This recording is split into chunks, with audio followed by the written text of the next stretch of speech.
Hey, good morning. Good morning. Welcome, everyone. We'll give you a few minutes to kind of settle in here. In the background, as you're settling in, we're going to be talking all things events. As you probably saw in the description, and this was Meg's idea, which I think was a great idea. Originally, each week we have a guest, a special guest, and Meg was like, why don't you recap what you've learned as part of the 3 different sessions that I've attended, B2BMX, went to 6sense Breakthrough and Pavilion. In between all that, I squeezed in a visit to San Francisco. I kind of cloaked it as I was visiting my daughter, but I was really going out to see the Blue Angels. And if we get time at the end, we'll go through some pictures of the Blue Angels. And just to kind of orient everybody logistically, first of all, my co-host Meg and I have been doing this for about 3 years. She's a former CMO, also ran research at Serious Decisions. In the 3 years that we've been doing this, in the upper corner, depending on which way I'm pointing here, but in the upper corner of your screen, if you do a screenshot on that QR code, you can get to call it 200 to 300 best practice videos on a lot of go-to-market motions, including ABM. If you have a specific question, you could certainly DM one of us and we can point you to the right videos as well, because usually we have a special guest each week. This week, I guess I'm the special guest.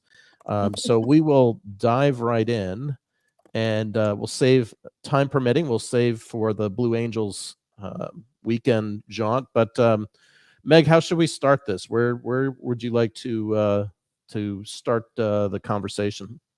Well, you've been to an impressive round of events the last couple of weeks. And I know since I didn't attend them, I'm just as curious as everyone else to know what went on and what you learned and kind of what were the key topics, themes, trends that you were observing. I would say kind of both in terms of what the events were covering, but also what were you hearing and seeing on the ground from go-to-market leaders and what's on their mind right now. And yeah, I think let's just start with, why don't you tell everyone all of the events that you went to, and then we can maybe go through kind of one by one. And then at the end of this too, in addition to all the events that have been happening, John, that you've been lucky enough and have foregone sleep to attend for the last couple of weeks. I've been on the home front here checking out some incredible resources as part of my product marketing work and as part of my sort of ongoing desire to stay educated and bring great learnings to clients. I'm seeing some incredible work out there that I think will be really helpful. So wanted to share kind of a roundup of some of the great recent tools and resources, but we'll save that for the end. For now, where have you been? What have you seen? Yeah, great question. And this is abnormal, right? Like, it seems like I've been to maybe 2 conferences all year, and 3 were condensed in 3 weeks. My wife was really pleased, though, that I was out of the house, so that's the good news. But yeah, so the 3 events were B2BMX in Alpharetta, 6sense in Las Vegas, and Pavilion most recently in Austin. I should probably disclose too. So B2BMX, I was a speaker and also facilitated a CRO roundtable. And one of our clients happened to win a 6sense award. 6sense, we're a partner, along with a couple other ABM vendors as well. And then Pavilion, I'm also a member of, as many people probably are who listen to our weekly conversations. So I just want to put that disclosure out in terms of the relationship. So, if I were to look at each one of them, B2BMX, I think that was your first question, like, hey, maybe kind of do a rundown and then maybe Yeah. talk about thematic. Actually, And who's the I'll start audience? with Also theme. curious to hear who attended. Yeah, and who attended. So I'll start with the theme, but I'll come back to the theme. I'll just briefly touch on the themes at the high level. But if I were to like aggregate all 3, the themes, there's definitely, from a business perspective, reason for optimism.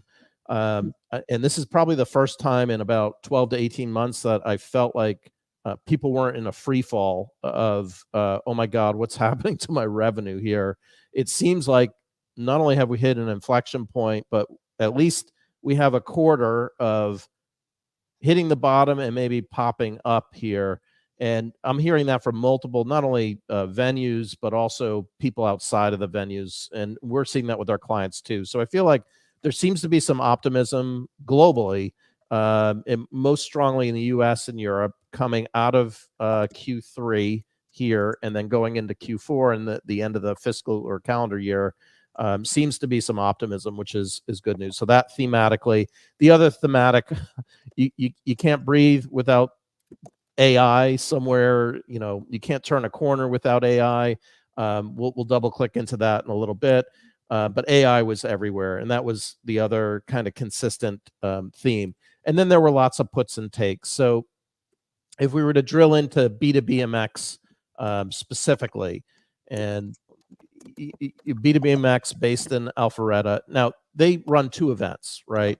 And what I probably won't do today is do a great job of critiquing events. I'm not an events expert. I've had events report to me when I was a CMO for 10 years, but I know enough to be dangerous about events. I know a lot of work goes into these events. A lot of hard work goes into the events. B2BMX runs 2 usually a year, one on the East Coast, one on the West Coast. The flagship is really Scottsdale, which attracts kind of more of a global audience in my experience. People travel into Scottsdale from both coasts of the US in particular, whereas this one was a little bit more regional. And because it was a new location, I think they attracted a lot of regional people within that. But there were 2 areas that I actively participated in. First was there was a CMO roundtable, which had executives and CMOs, and we talked about a number of different issues as it relates to the pressure that marketing's feeling right now. And the way I have summarized that, not just in this venue, but also in a dinner that I was having, is most clients are being told, hey, you got to grow top line at 20%. And basically, we're only going to increase sales and marketing by 1.5%.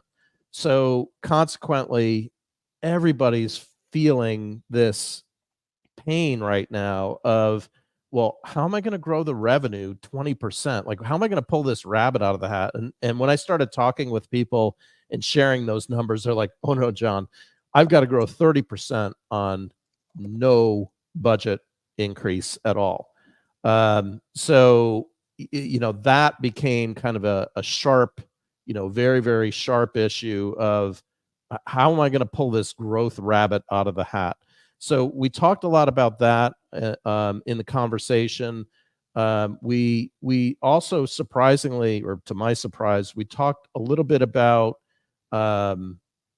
it was kind of a little bit more unstructured conversation. So in that conversation, whoever spoke the loudest won, kind of thing. Somehow we got on a tangent of agencies, of which both of us are kind of on the agency side now, even though we're both operators. And it was a really interesting dialogue to hear the perspectives of operators who were saying, hey, I need more out of my agencies. And then the agency people in the room were saying, well, you're not really giving us the full picture of what's happening. So it's hard to kind of meet you where you are when you're giving us half the picture. And everybody's strapped with time right now. So I think the reason that came out is resources, because it sounds to me like people are relying more on agencies as an extension of their team because they just don't have the team members to pull things off. And so it's really important to agencies to be proactive as part of their communication. So that was a couple key areas.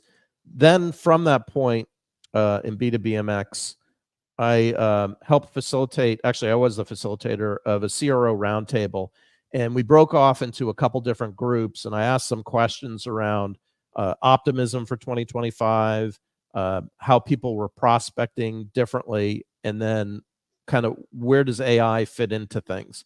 And interestingly enough, both groups gravitated toward the AI kind of topic ahead of those other 2 areas. Like it seemed like there was a lot of interest in AI, and probably obviously so, right? Like we're getting bludgeoned with AI everywhere we go.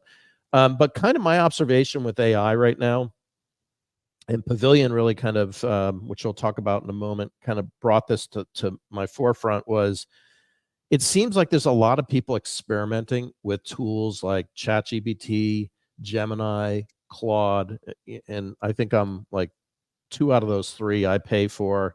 Um, Perplexity, local tools. There seems to be an extreme amount of experimentation. And where sales is experimenting the most is really in account research. They're trying to cut their 20 minutes down to 2 in terms of when they get in front of prospects. So, you're seeing a lot of efficiencies there, that they're spending time, and a lot around the personalization of the outreach. So they are talking about using those tools and the personalization of outreach. Now, here's the interesting thing, and I'm going to hop over to Pavilion by saying this. What I noticed at Pavilion was there were a lot of these AI vendors that were sponsoring Pavilion. And a question, I didn't get time to talk to a lot of vendors. I talked mostly to either prospective clients or clients, but the few that I did talk with, I kind of left with a question mark of, wow, really cool application. Gosh, if I had the money, I could definitely use this. For example, sales call coaching. Like I could totally see a model for in mid to large size enterprises, coaching junior SDRs on objection handling and how to get better. The challenge, though, is going back to what I initially said about the 20% growth on 1.5% sales and marketing increase. Where are people going to get the dollars to invest in another tool? So I almost think that what I'm seeing is there's a lot of experimentation with the tools at the product-led growth tools, the ChatGPTs, the Geminis, the Claudes. You and our audience members probably are all members of, because they're easy for us to buy, and the security threshold for most companies, not all, but for most companies, it's easier to kind of dabble in those than to go through an AI council for then security approval, and then you got to do the business case, and then, oh, by the way, you need the people to run it. I think there's a messy middle here right now with AI. Where I do think AI is also going to come into play are existing vendors. So, if you have a platform like a ZoomInfo or a 6sense, and we'll talk about 6sense event in a moment, it's in those situations that you'll see a lot. I think the AI penetrates that way because they've already passed the security review for the most part. Depending on how they're bundling their package, they could just say, hey, this is core functionality.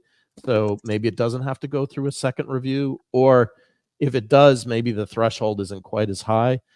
So I think the incumbents right now are actually in better position to drop in AI. And I think the user tools are very penetrated, particularly in the mid-market and lower. It's that messy middle that I don't know what's going to happen there. It'll be really interesting. Let me catch a breath here before I pivot. Oh, I should just mention on B2BMX, going back to the roundtable. So the sales use case we talked about and the marketing use case where AI came out was around content creation. Not a surprise. Probably a lot of us do that today. And SEO, optimization as far as that was concerned. And I'm trying to think of anything else. It was mostly around the content creation and optimization themes that we really picked up there.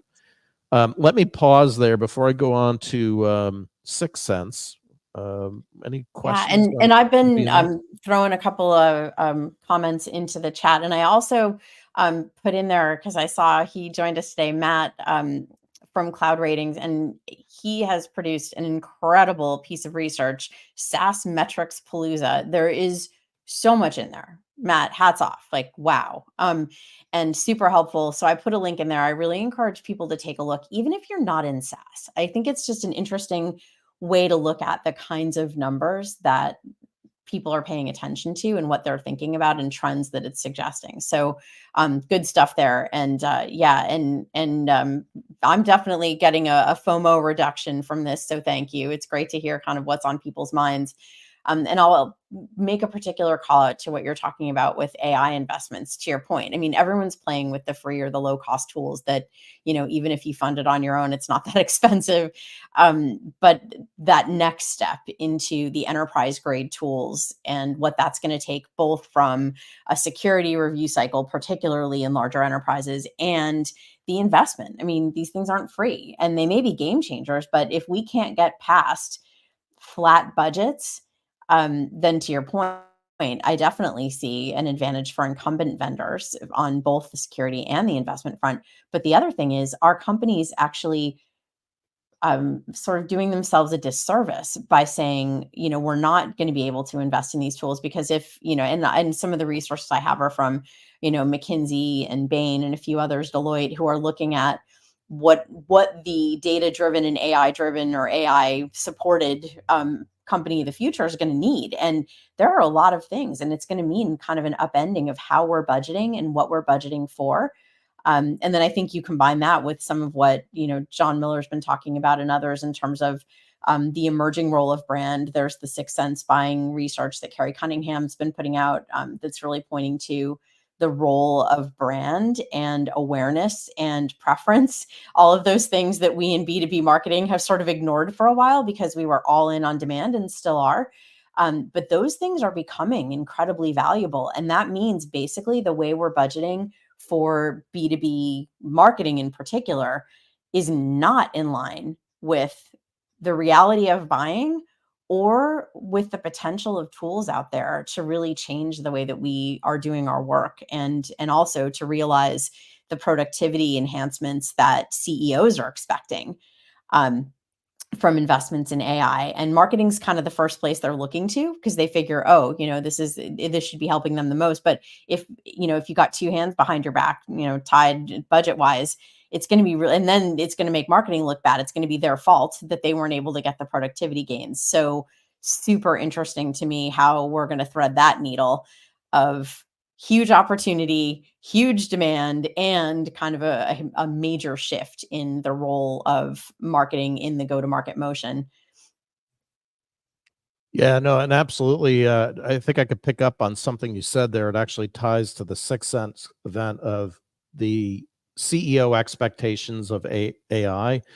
I was able to sneak in or participate. I shouldn't say sneak in. I participated in another executive forum with Lotney, who's the CRO of 6sense, and Gary Service, who's one of the operating partners or the operating partner of marketing for Insight Venture Partners. And they talked a lot about the impact on AI. And one of the questions that Lotney had asked Gary was flat out like, what should marketers be thinking about with AI? And this is, again, kind of the friction, right? Like, go back to the grow 20% and we're only going to increase your budget by 1.5%. But according to Gary, he's saying you better come up with a clear AI strategy and plan.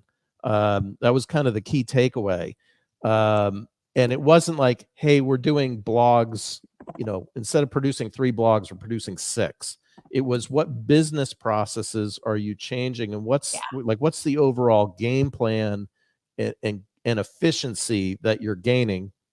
So I think we're in early innings of that, but I think, to your point, like, the board is starting to ask those questions of like, what is the overarching, how is AI impacting from a business perspective in conversation.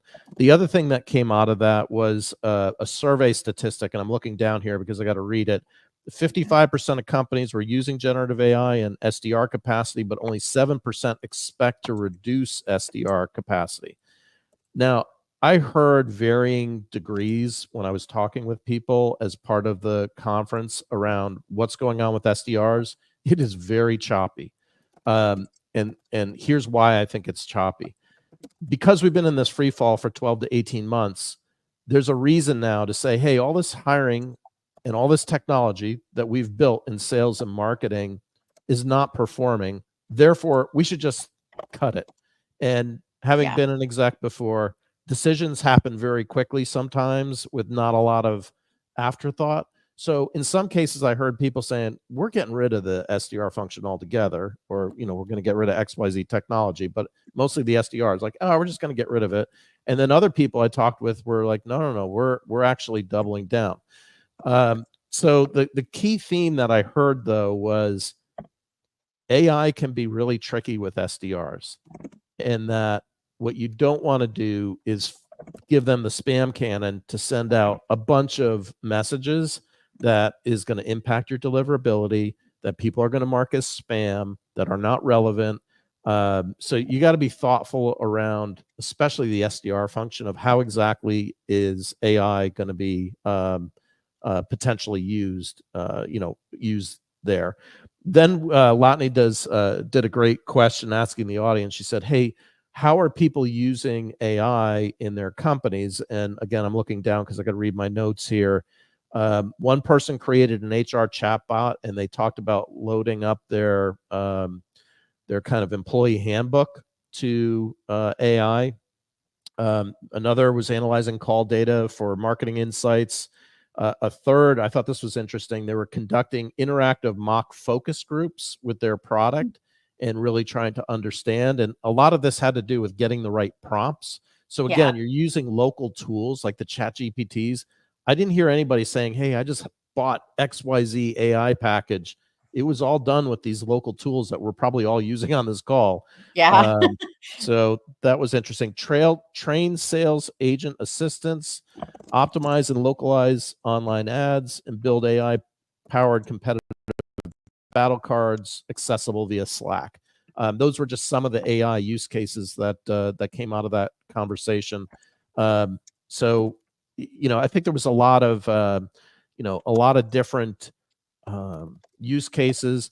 Then coming out of, like, for me, I was really tuned in with 6sense on their product because a lot of our clients use 6sense, and we're often asked like how to best get the ROI out of an ABM investment, whether it's 6sense or other platforms. The one thing that struck me with the 6sense presentation was how deeply, a lot of us marketers are very impressed, as I talk with my colleagues, and I too am impressed with the level of energy and effort that the sales and marketing team have at 6sense. I think what sometimes goes underestimated is their product team. And this product team really knows what they're doing. I think people overlook that completely. Their product is going to be next level if they can deliver on the promise, and their track record shows that they have in the past. Where I see their product getting involved is in efficiency and workflow efficiency. They're doing a lot with repackaging AI around specific agents, which I think will also improve efficiency.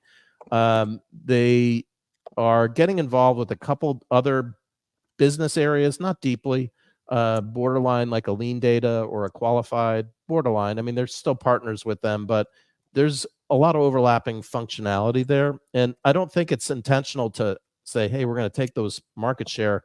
I think what they're seeing, like we're seeing with our clients, is there's common issues and problems that when you're focused in an account-based motion, you really have to get resolved. And unless the client that they're targeting has those other technologies, you're kind of stuck. So they're looking for ways to solve those kind of problems, whether it be deduplication at the account level, as an example, workflows around that, maybe procuring contacts in a workflow. They're really doubling down on the workflow engine, which I thought was pretty unique as well. So the long and short of it was they had an excellent conference. And I'd say of the three, and I'm not going to compare and contrast to, who is better than what, but when you go to 6sense, not only are you getting the content, but you're also getting a lot of the entertainment value around it too.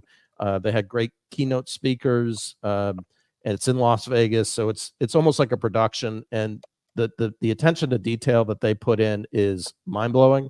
Their team does a phenomenal job at pulling all those logistics together. But it was a very different feel from more of a localized, B2BMX. B2BMX, you had a lot of content people, some executives. In 6sense, you had a lot of end users of the 6sense product. Maybe 80 to 90% were existing customers, by my guess. 10 to 20% were, other. And then maybe a handful of execs as well. And in terms of size, probably about the same size. Maybe 6sense was a little bit larger, maybe about 1,300 people versus maybe B2BMX 1,000, maybe a little under 1,000. So roughly kind of the same size.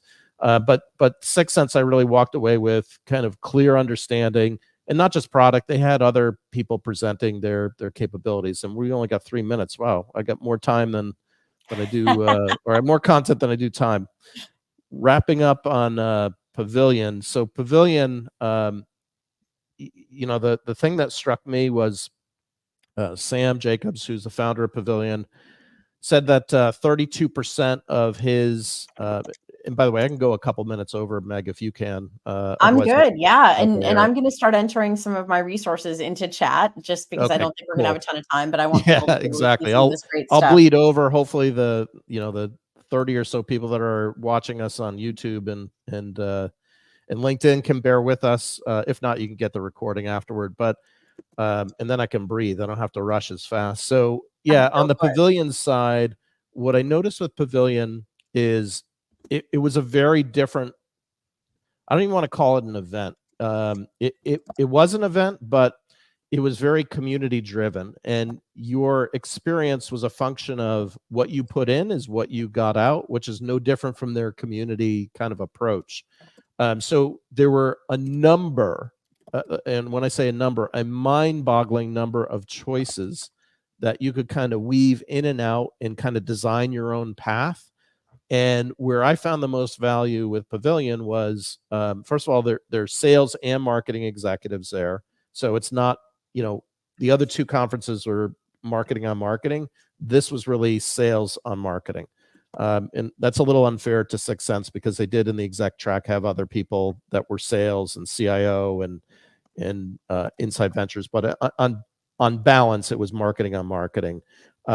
Whereas Pavilion's got both sales and marketing as members that came together. The thing that struck me about Pavilion, besides the number of choices that Sam had mentioned, only 32% of CEOs trust their CMOs. So I'm not sure where he got the statistic from, but he basically, it was one of his key leading points of saying there's a lack of trust here and alignment within the executive team. And to me, that's a red flag. Like, I talk a lot about the credible pipeline and credible dashboards. I think right now there is a lot of focus because we've gone through this free fall of accountability and getting really, really tight around what exactly is happening in our pipeline right now. And I think it manifests in that statistic of CEOs are just not believing the CMOs because we've been in the free fall. And it's probably easy to blame the CMOs to say, hey, this isn't working. You got to be clear as far as what's converting and why it's converting. Let's see, what other things? I'm looking at my notes here from the quality of pipeline was the number one issue that I walked away with coming out of those conversations, that people were really concerned with how do I get the highest quality. I think that the other thing he said was the average tenure of C-level executives was 17 months. So, that's the other challenge is we're all, we're kind of all bopping in and out of roles here. So how do you get the quick wins? How do you put points on the scoreboard if everybody's moving around every 17 months? And, I think the obvious thing there too is the number of buyers in a sales process have increased pretty significantly. So the sales cycle is slowing. And because the sales cycle is slowing, it's harder to get the revenue in. So we all are faced with a whole lot of headwinds.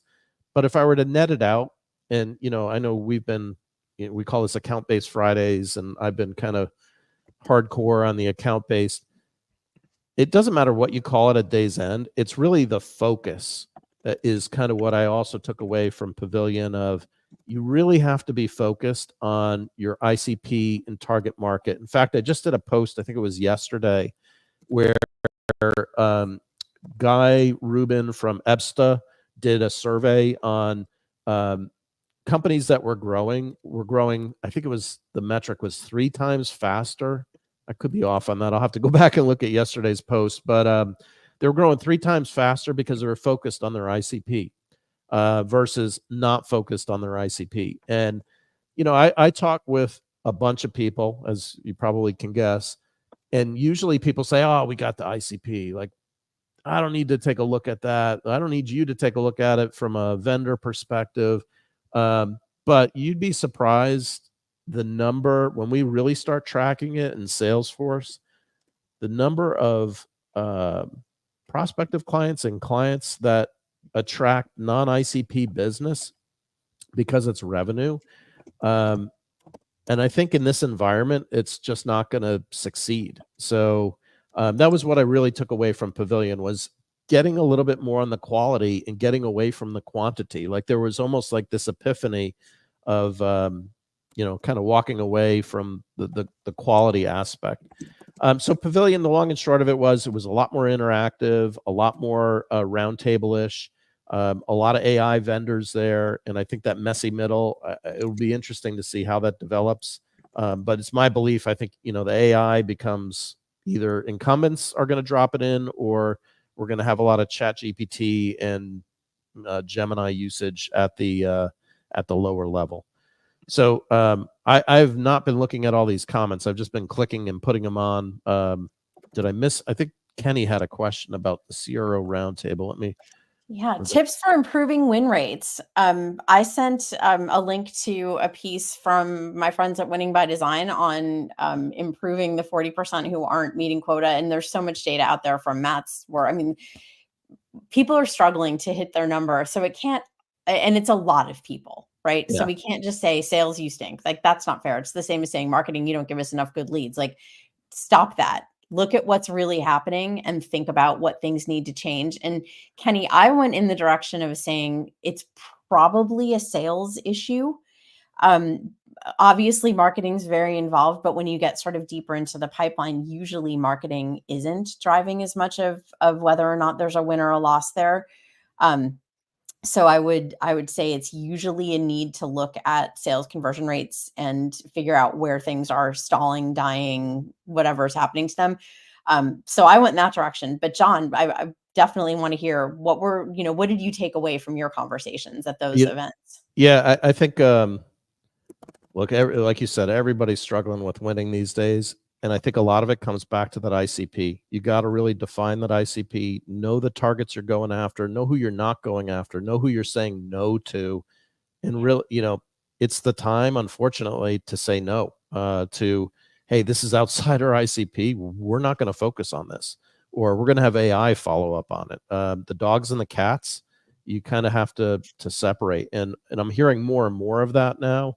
But I think by virtue of that, your win rates will improve. And I've seen it even in our own clients, where we've done a lot of testing. If you can really dial that in, and the data quality too, your data's got to be improved. It's never going to be perfect.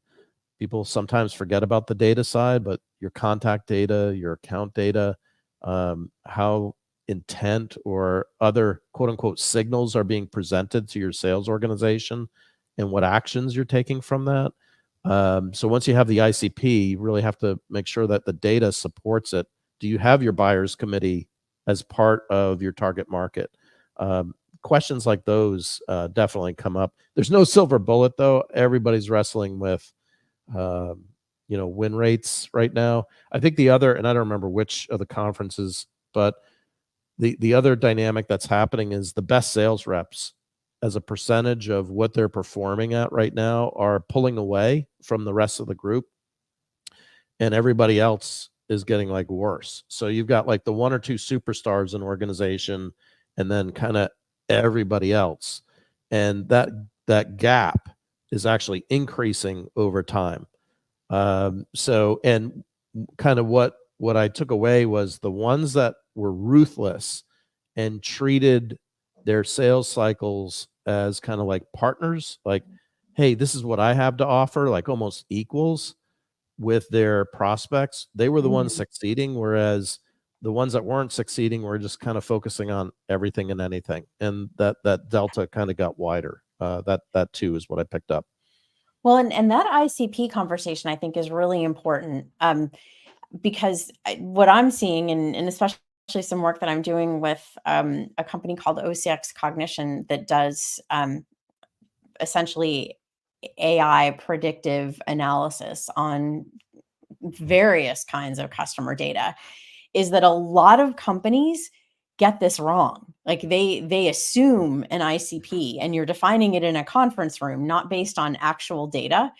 And that is just a one-way ticket to underperformance. And I think the thing that's really, really important that companies think about now is you have a lot of data about who your best customers are. You're probably not using it to define your ICP, and you're probably allowing because you want to get to higher coverage ratios in your pipeline, which I understand. If you're not closing as much as you want, it's very tempting to say, so I need more.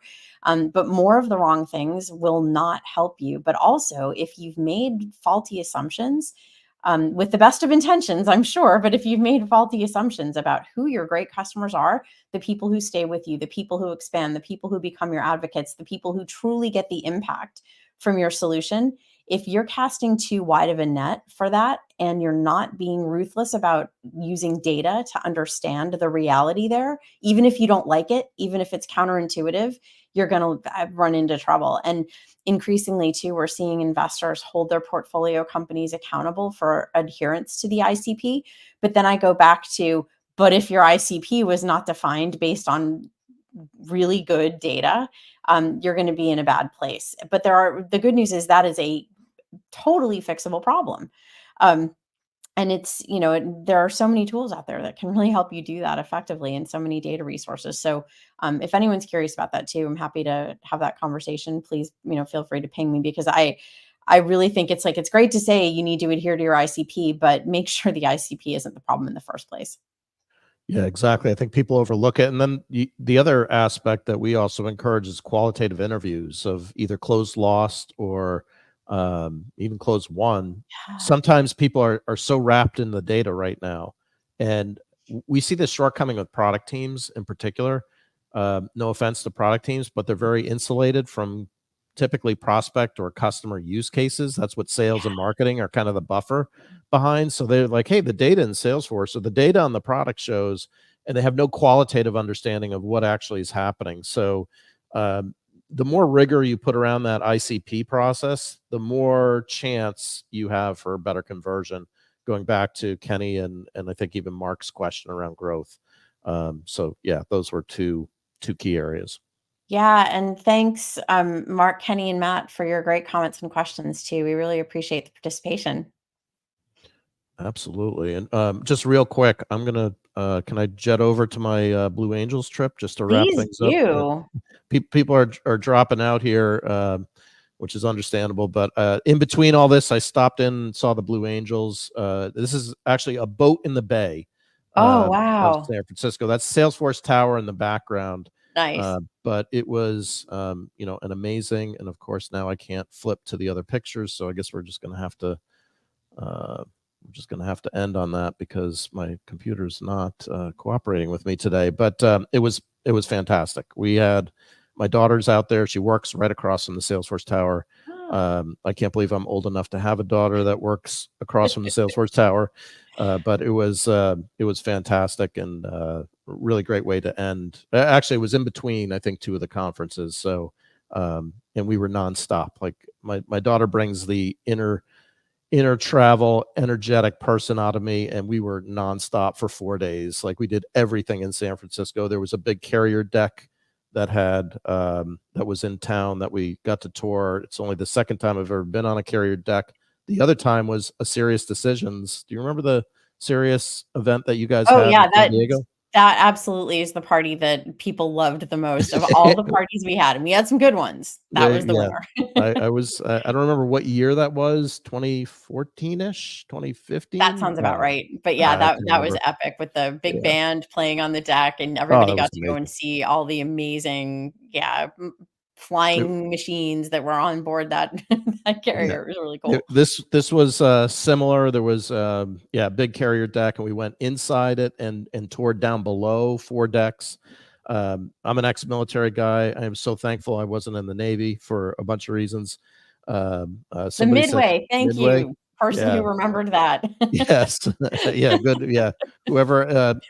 I guess our systems are hiding whoever said that, but we'll find out afterward. It's StreamYard hides the person, whoever just commented there. But the Midway, and this was the Tripoli. I think it was the Tripoli. I don't remember, but it was amazing. Cool. It was. I really wish I could have shown some pictures here if my computer wasn't acting up. But for me, it was exciting. But I'm so glad I was never in the Navy because it's just not me.